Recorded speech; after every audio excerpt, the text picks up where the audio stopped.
वचन, ये वचन प्यारा वचन, ईशु मसीह का प्यारा वचन, पाव को दीप को राह को रोशन, ये है मसीह का प्यारा वचन, ये है वचन।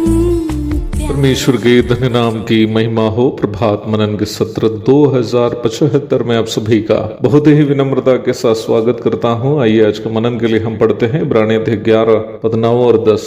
विश्वास ही से उसने प्रतिज्ञा किए हुए देश में, पराये देश में परदेशी के समान रहकर इसहाक और याकूब समेत जो उसके साथ उसी प्रतिज्ञा के वारिस थे तंबू में वास किया, क्योंकि वह उस स्थिर नींव वाले नगर की बाट जोता था जिसका रचने वाला और बनाने वाला परमेश्वर है। महाधनी होने के बावजूद भी प्रतिज्ञा के देश में अपनी स्वर्गीय आशा के कारण तंबू में वास किए हुए अब्राहम के बारे में हम कल मनन किए थे। प्रारंभ में बढ़ी गई पद में हम देखते हैं कि अब्राहम जब परदेशी के समान तंबू में वास कर रहा था, उनके संग उनका पुत्र इसहाक और उनका पोता याकूब भी था। आम नजरिया से इस पद की ओर देखने वाले लोग इस प्रकार सोच सकते हैं कि अरे अब्राहम जहां रहा होगा वहीं पर ही उनके बेटे और पोते रहे होंगे, इसमें कौन सी बड़ी बात है। परंतु सच्चाई यह है कि इसमें कोई बड़ी बात यदि नहीं होती तो पवित्र आत्मा इस सच्चाई को यहाँ आलेख करने नहीं देते। हम इस बात को कल स्पष्ट रूप में देखे थे कि अब्राहम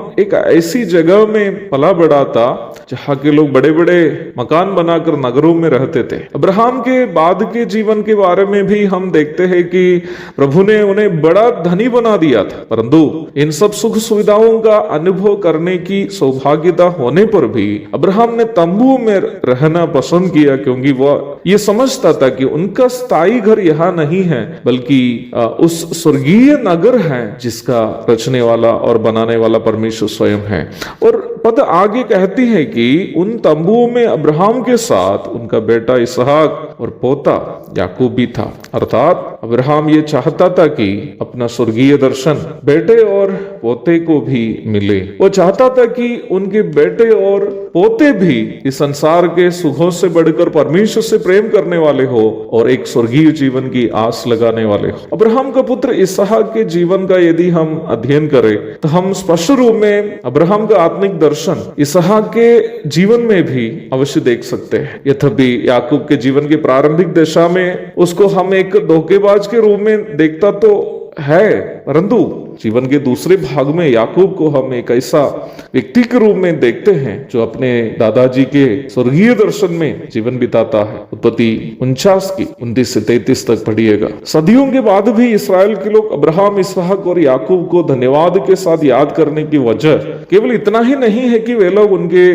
परदादा थे, बल्कि उनका स्वर्गीय दर्शन है। मुझे सुनने वाले प्रिय भाई बहनों, हम में से बहुत सारे लोगों को परमेश्वर ने विनम्र भूमिकाओं से लेकर संसार में जीने की कई सुख सुविधाओं को देकर आशीषित किया। क्या हम कभी अपने बच्चों को ये कहते हैं कि प्रभु ने कैसी अवस्था से हमें यहाँ तक उठाकर ले आया, या हम अपने बच्चों से अपनी दयनीय भूमिकाओं को छिपा कर रखते हैं ताकि वे इस गलत फहमी में जीवन बिताए कि उनके पापा मम्मी से बड़े कोई नहीं थे। प्रिय भाई बहनों, अनियंत्रित रूप में रुपये देकर हमारे बच्चों को हम संसार के आकर्षणों की ओर धकेलते हैं तो वास्तव में हम स्वयं भी पाप कर रहे हैं और हमारे बच्चों को पाप करने के लिए प्रोत्साहन करते हुए परमेश्वर से दूर भी कर रहे हैं। प्रभु मेरी और आपकी मदद करेगी अब्राहम का अपनी अगली पीढ़ी के प्रति जो आत्मिक दर्शन था हमें भी हो। एक और शुभ दिन की धन्य कामनाओं के साथ आज का मनन में यहाँ समाप्त करता। प्रभु आप सबको आशीष दे।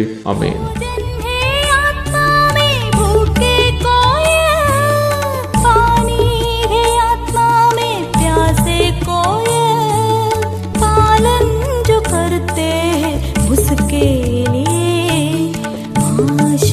पाने का साधन है ये है वचन, प्यारा वचन, ईशु मसीह का प्यारा वचन।